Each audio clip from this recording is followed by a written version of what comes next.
আপনি যেহেতু এখানকার হাট ইজারাদার, সেহেতু হাট ইজারাদার হিসেবে এখানকার ক্রেতা এবং বিক্রেতার উদ্দেশ্যে আপনার কিছু বলার আছে কি না? বিসমিল্লাহির রহমানির রহিম। আজকে এই পবিত্র ঈদুল আজহা উপলক্ষে আমলাগাছি হাটে প্রতি বছরের না এবারও হাট লাগছে। ইনশাল্লাহ আমি খুবই খুশি এবং আনন্দিত যে প্রচুর পরিমাণে গরু এবং ছাগল উঠছে, হাটে জায়গা দেওয়া যাচ্ছে না এবং বিক্রিও হচ্ছে ব্যাপক।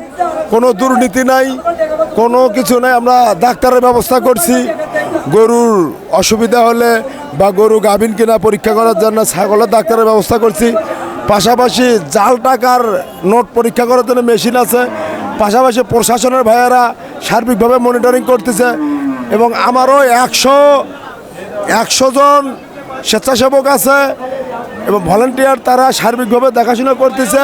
তো সেখানে আমরা বলতে চাই, আপনারা আসলে এই পবিত্র ঈদুল আজহা উপলক্ষে কুরবানির ঈদ, আল্লাহর হস্তে ত্যাগ স্বীকার করা এবং কুরবানি দিচ্ছে আল্লাহর হস্তে, কুরবানি দেওয়া ওয়াজিব। তো সেখানে যদি আমরা সেই কুরবানি সামান্য চালানের জন্য যদি অল্প কাটা টাকার জন্য লক্ষ টাকা দিয়ে গরু কিনে দিয়ে চালান না করে, তাহলে তো আপনাদের কুরবানি হবে না।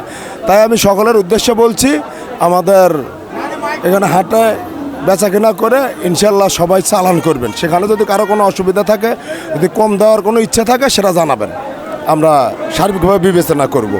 এই বলে আমি আচ্ছা, ঠিক আছে। ধন্যবাদ মাহফুজ ভাইকে তার সুন্দর সুশৃঙ্খল কথা বলার জন্য। তিনি আসলে সুশৃঙ্খলভাবে এই হাটটিকে সাজিয়েছেন এবং এখানে আপনারা দেখতে পাচ্ছেন প্রশাসন রয়েছে।